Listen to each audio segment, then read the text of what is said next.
where the news comes first. This is KCRA 3 News at noon.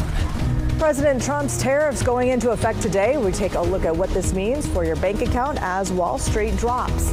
New developments in the case against former council member Sean Malloy, what a federal judge is saying. And Sacramento City schools keeping migrant families informed, where families can learn more about their rights.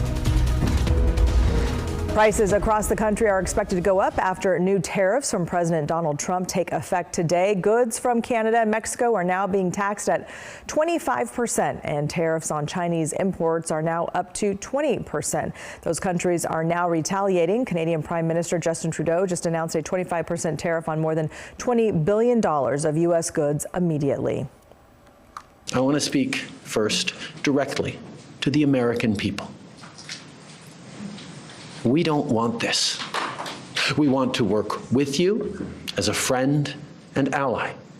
And we don't want to see you hurt either. But your government has chosen to do this to you. Trudeau also said if Trump's tariffs don't cease, there are discussions about pursuing non-tariff measures. We're taking a look at what these tariffs could mean for your bank account. To give you an idea of how California may be impacted, Canada is the state's #2 commercial partner with more than $53 billion worth of two-way trade every year. Canadian-owned businesses employ more than 64,000 Californians, and some of those businesses include Lululemon, BMO, and Circle K. As for Mexico, California's total trade is greater than the United States' total trade with Argentina, Colombia, Chile, Paraguay, and Uruguay combined. Some experts say no matter what, the price will be passed down to you. Sometimes, often, the merchants, they tend to raise the price immediately. On the other hand, other sellers, merchants, they may decide to sell existing inventories at the current price, and then when the costs go up from new supplies with the higher tariffs, then raise the price. Stocks are falling right now. You can see the Dow Jones is down 217 points. Investors are reacting to President Trump's decision to impose those tariffs on some of the U.S.'s biggest trading partners. So you can see the Dow Jones is down. It is now at 42,970. Most of the big losses came yesterday across the NASDAQ and the S&P 500 and the Dow. China is also retaliating and imposed additional tariffs of up to 15% on some U.S. goods. Janice Mackey-Frayer has the details now from Beijing. China wasted no time in retaliating against the new U.S. tariffs, announcing their own tariffs on American food and effectively telling 15 companies they can no longer do business here without special permission. It's a big hit for American farmers, especially in the Midwest, who export a lot to China. It's the largest food importer in the world. Chicken, wheat, corn, cotton, all subject to a 15% tariff and 10% tariffs on sorghum, soybeans, pork, beef, fruit, vegetables, dairy, aquatic products. The levies take effect on March the 10th, which is a sign that Beijing is allowing some time and maybe room for negotiation. But there has been very little communication between the two sides since President Trump announced tariffs last month. Together, there's now 20% on nearly all Chinese goods. The White House says it's about fentanyl, accusing China of doing too little to stop the flow of it into the U.S., something Chinese officials here take great exception to, pointing to counter-narcotics cooperation with U.S. officials.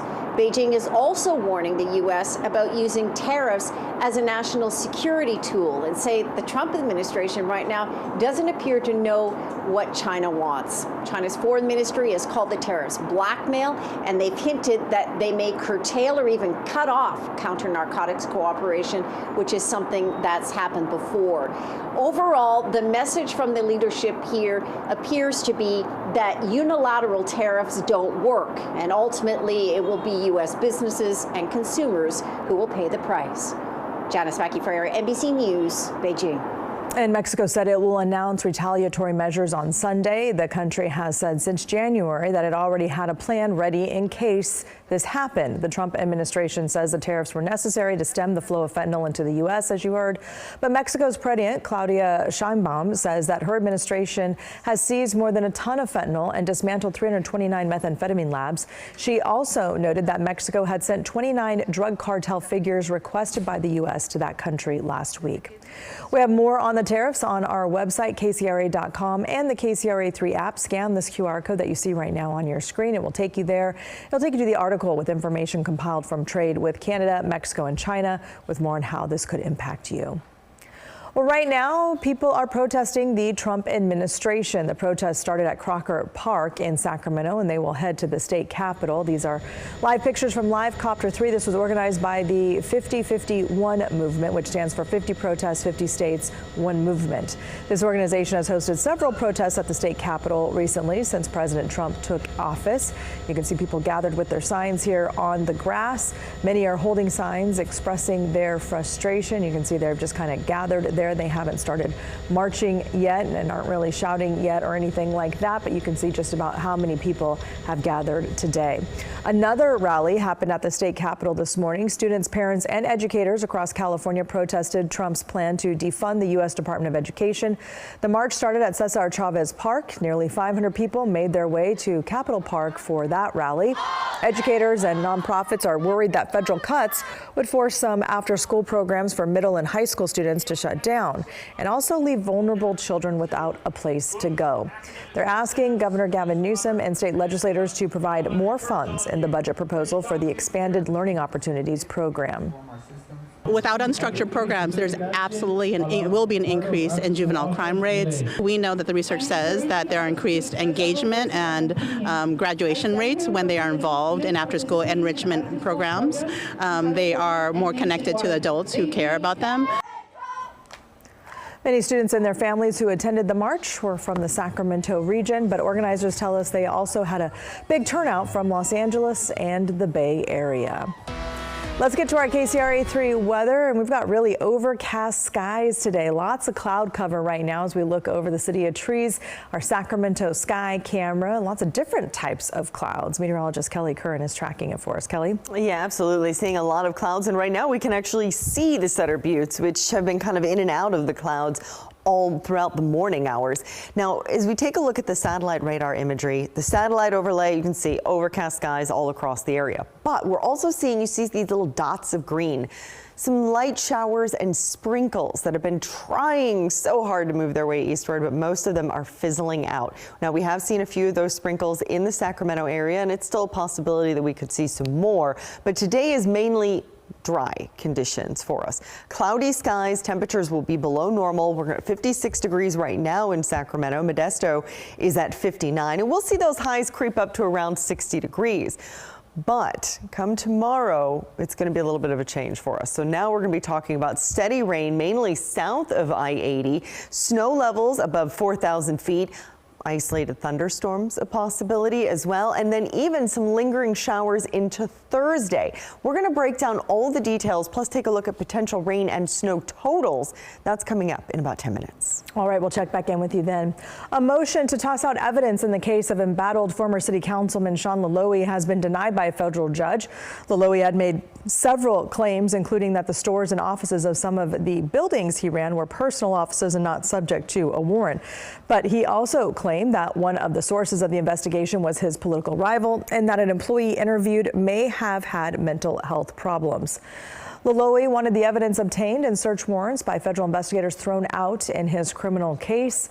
That case focuses on tax fraud, hiring people who do not have permission to work in the U.S., and wire fraud and conspiracy. The judge, however, says that the warrants and information obtained as a whole were obtained properly, meaning that interviews with current and former employees, as well as evidence in emails, paperwork, computers, and digital records can all stand.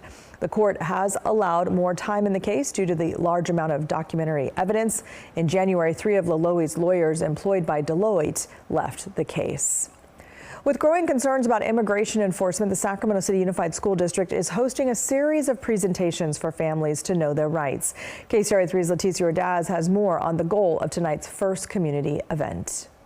Good morning. Well, school officials want families to feel safe bringing their children to school. They want to make clear this is a good environment for them to be in. And right now, they're very concerned that it could impact their education because there's a lot of fears surrounding deportations of their families. So tonight, there's going to be a series of workshops that kick off. And the first one is happening here at Rosemont High School. The community is being told to come together to learn about the district's policies when it comes to being safe havens, and immigration attorneys will also be on hand to let families know the do's and don'ts during ICE encounters, should they have one. And families can also ask plenty of questions to the legal experts that will be at tonight's meeting. And the Know Your Rights events will be every Tuesday evening through April 8th, and the locations are listed on your screen. Officials say it's their job to make sure that parents are informed. So this is an opportunity for us to dispel some concerns, provide some sort of, I'd say faith in the district and also in the community at large that's really stepping up and standing up to some of these concerns that are coming out of the federal government. And hopefully through that, we're building unity, building community, and building a sense of responsibility amongst each other to get the right information out. Tonight's event kicks off here at Rosemont High School at 5:30 this evening. School officials are hoping for a big turnout. They also say that this event is open to anyone in the community. You don't have to have a child in the school district.